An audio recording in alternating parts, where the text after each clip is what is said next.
Welcome students to grey matter enhancer. এর আগে বাংলার কিছু প্রশ্ন আমি বলেছিলাম, কিন্তু তার উত্তরগুলো বলা হয়নি। আজকে তার উত্তরগুলো বলে দেবো। দেখো, নয়ন, জননী, নদী এই শব্দগুলি হলো তৎসম শব্দ। কুন্তল শব্দের অর্থ হলো চুল। শিক্ষকের কর্তব্য হলো ছাত্রদের মেধার উন্নতি ঘটানো। আলোচনা পদ্ধতিতে প্রথমেই আলোচ্য বিষয় স্থির করতে হয়। শোনার জন্য নিচের কোনটির প্রয়োজন নেই? বুদ্ধি।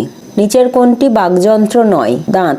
লোকগীতি শব্দটির ব্যাসবাক্য কি হবে? লোকসমাজে প্রচলিত গীতি। বিপরীত শব্দ ক্ষয়িষ্ণু, তার বিপরীত শব্দ হবে বর্ধিষ্ণু। চোখের বালি কোন ধরনের উপন্যাস? সামাজিক। পেন্নাম শব্দটি হলো অর্ধ তৎসম। আজিকে যাতে বনস্পতির ভাগ্য দেখি যে মন্দ, এখানে আজিকে অর্থাৎ চিহ্নিত অংশটি হবে অধিকরণ কারক। মালাধর বসুর কাব্যের নাম শ্রীকৃষ্ণ বিজয়।